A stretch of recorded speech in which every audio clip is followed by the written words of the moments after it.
Hey YouTube, Kira Twig here, bringing you all my Silent Magician Yu-Gi-Oh deck profile for March 2019. I've been wanting to do a deck profile for the Silent Magician monsters for quite some time now. Just wanted to wait till I gathered up all the cards, which was a lot more difficult than I thought just because of how expensive Silent Magician currently is at the moment, but it's a really fun deck. I did Silent Swordsman a while back for a deck profile, and I really enjoyed the deck. It was a lot of fun making it, and just going off of the whole pure aspect of just Silent Swordsman, and that's what I did this time as well with Silent Magician, focusing just on the Silent Magician cards and also some spellcaster support to back up the cards, since you need spellcaster type monsters to summon out this one as well. And maybe later down the road I'll also do a deck profile that combines all the silent monsters in one deck with the different level up cards you can use as well. So let's go ahead and get started with the deck profile.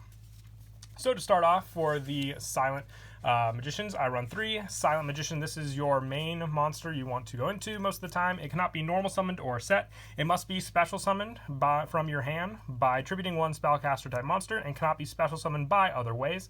This card gains 500 attack for each card in your hand, and once per turn during either player's turn when a spell card is activated, you can negate the activation. And if this card is destroyed by battle, or if this card in its owner's control is destroyed by an opponent's card effect, you can special summon 1 Silent Magician monster from your hand or deck except for Silent Magician, ignoring the summoning condition. So most of the time I like to go for the boss monster of the Silent Magicians, which is Silent Magician level 8, your 3500 attack point spellcaster. So getting that card out after this one itself is also just a big hassle to definitely get over. Just having a good amount of cards in your hand for sure, making its attack go way up, and for your opponent just to get over it, and also being able to stop their spell cards makes this just one obstacle and then another after you get out Silent Magician level 8 with this card's effect. And I also run 3 Silent Magician level 4. Most of the time, this card has the spell counter effect. Each time your opponent draws a card, you place a spell counter on it. Then after the standby phase, when you have 5 spell counters on it, you can special summon 1 Silent Magician level 8 from your hand or deck. Using this card, I don't normally use this method to get out Silent Magician level 8. I usually just use the level up spell card with Silent Magician level 4 to summon out level 8 if I have to. Most of the time though, I can even just use level 4 to tribute summon out Silent Magician, which is the play I most of the time like to go for anyway, since it's just a much faster and more powerful card to rely on. But I like having level 4 as an option for a spellcaster in the deck to use. And I also run 2 Silent Magician level 8. It cannot be normal summoned or set. It must be special summoned by Silent Magician level 4, and cannot be special summoned by other ways, and it's unaffected by your opponent's spell effects. So a 3500 attack point monster that's unaffected by spells, definitely hard to get over, since Regeki, Dark Hole, those kind of cards won't work on it. Other spell cards, you name it, and just being able to summon it out either by the normal means of level 4 or with the level up or Silent Magician itself, which is what I go for most of the time, since like I said, my opponent does their best just to get around not having to destroy Silent Magician, so I don't have to special summon this card out. But when I do get it out, it's just another big boss monster that they have difficulty getting around. And then the only non-spellcaster type monster I run in the deck is Silent Paladin. This card just works with Swordsman. I ran it in that deck. It works in this deck just as well. When this card is normal summon, I can add 1 Silent Swordsman level 3 or Silent Magician level 4 from my deck to my hand. And during either player's turn, when a spell card is activated that targets exactly 1 monster I control and no other cards, you can negate the activation. This effect can only be used once while this card is face up on the field. And if this card is destroyed by battle, or if this card in its owner's control is destroyed by an opponent's card effect, you can target 1 light level monster in your graveyard and add to your hand. So if I have to use Silent Magician level 8 for like the cost of something maybe from my extra deck, or just discard it for other means, I can recycle it back to my hand with Silent Paladin, since I do have to special summon it from the hand or deck. Sadly can't do it from the graveyard, but I like having Silent Paladin just for that search it can do, and for the fact that it has the recycle and negations. So just another powerhouse card for sure in the deck to use. And for added backup spellcaster support, I run 3 Summoner Monk. This one just really does help for special summoning out another spellcaster to use, and just if I need more extra deck options. I run plenty of spells in the deck, ones that, if I have multiples of in my hand, I can just, use for the easy discard for its special summon, you name it, just a good spellcaster to run as backup for sure. And then for hand trap options, I decided to stick to 3 Effect Veiler, just for the fact that it is a spellcaster type monster. If I need to, I can summon this card out to the field and tribute it for Silent Magician, but most of the time I can just, keep it in my hand to stop my opponent's monster effects, which Silent Magician level 8 is unaffected by spell cards, but monster effects, most of the time, for my opponent to get around Silent Magician, they're going to use means like Nightmare, Unicorn, you name it, anything that can bounce cards back to the extra deck or the hand and get around, the actual destruction effect. Effect Veiler definitely does come in handy to stop those monsters. And I also decided to run the Spellbook, a small Spellbook engine, in the deck as well. So 3 Spellbook Magician of Prophecy. When it's normal summon or flip face up, I add 1 Spellbook spell from my deck to my hand. Now, another thing with Silent Magician is just the 500 attack for each card in my hand. So being able to get up my numbers with Spellbook Magician just really does help to keep those power plays going. I can use this card to search out Spellbook of Secrets, then grab Knowledge, then draw 2 if I have more options available to me with monsters on the field. You name it, it's just an overall good card to use in any Spellbook deck, being a spellcaster just as backup for these Silent Magician cards overall.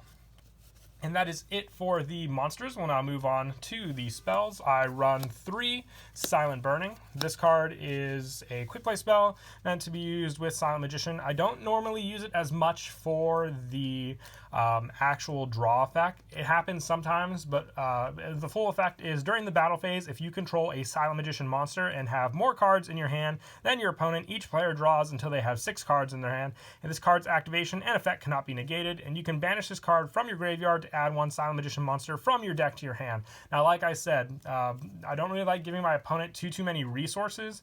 I like this card when used with like Summoner Monk for the, discard for the special, putting it in the graveyard, then I can search out a Silent Magician. I also have Foolish Burial Goods, which we'll get to in a bit, that I can send it to the graveyard with for the banish, just to get that search off and grab Silent Magician much faster into my hand. If I have to have that power boost for like a game-winning play to draw 6 cards, like if I have 2 cards in my hand, my opponent has 1, putting me at 6 just for that extra damage with Silent Magician for the win is most of the time when I will use the effect for the draw power. But giving your opponent those 6 cards just doesn't, benefit anyone, I would say, especially not when you're trying to win against your opponent. And I also run 2 Level Up. I was going back and forth between 2 and 3 of this card. If you wanted to run 3, I would try taking out maybe 1 of the Silent Burnings, but it's just you send 1 face-up level monster you control to the graveyard to special summon 1 monster from your hand or deck that is listed in that send monsters text, ignoring the summoning conditions. So one of the other faster ways using Silent Magician level 4 to get level 8 onto the field. Like I said, just a very powerful spell to use for any of the level monsters. And I also run 3 Secret Village of the Spellcaster.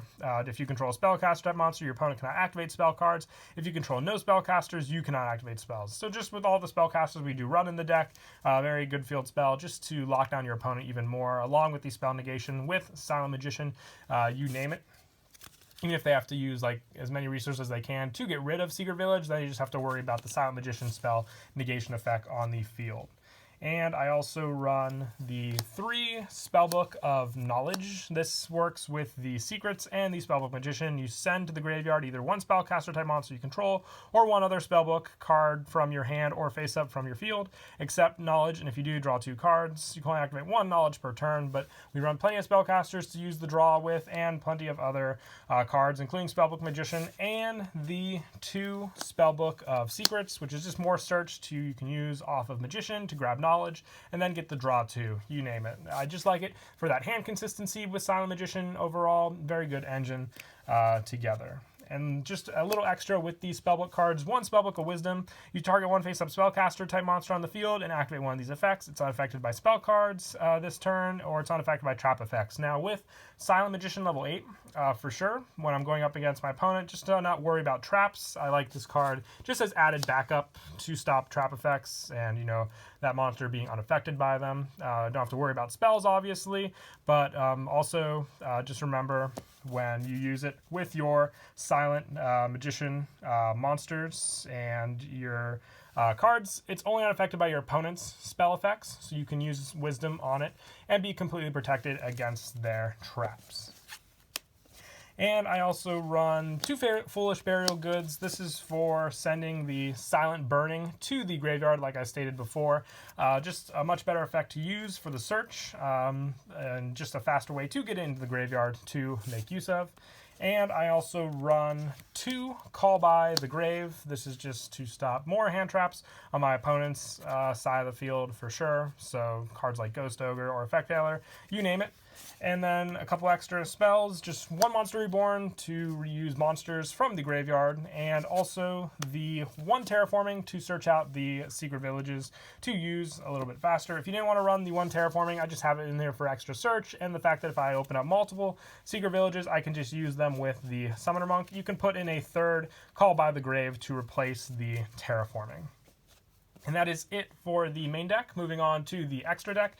Now, there's not any real specific cards to use with all the different spellbooks, of course. So just a generic extra deck to help out. 1 Perform Mage Trapeze Magician, 1 Abyss Dweller, 1 Tornado Dragon, 1 Exciton Knight, 1 Baguska, 1 Utopia and the Utopia the Lightning, and also 1 Dark Rebellion and 1 Gaga Cowboy.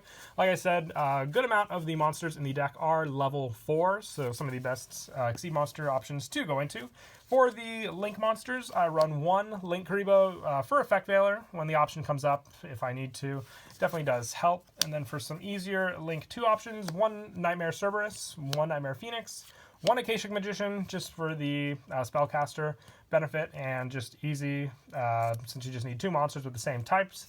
1 Hit Potion Engen. The majority of the monsters in the deck are light, so cards like Silent Paladin being a non-spellcaster type, if I just have a better option to use and then recycle a spellcaster light monster in the graveyard with Hit Potion Engen, the option does come up. And 1 Saryuja. If you wanted to put in a Link 3 instead of the Saryuja, I'm just testing it out for draw power when I can get that many monsters out. I like it when the option is available to me, but like I said, if you wanted to put in a Link 3, you can try that option out instead. But that is it for the deck profile. I hope you all enjoyed the video. Like I said, I was very happy I was finally able to bring out this deck. I really do think the Silent Magician lineup is a very fun deck to try out if you have the cards, for sure. But until next time, please don't forget to leave a like and subscribe, and Kira Twig out.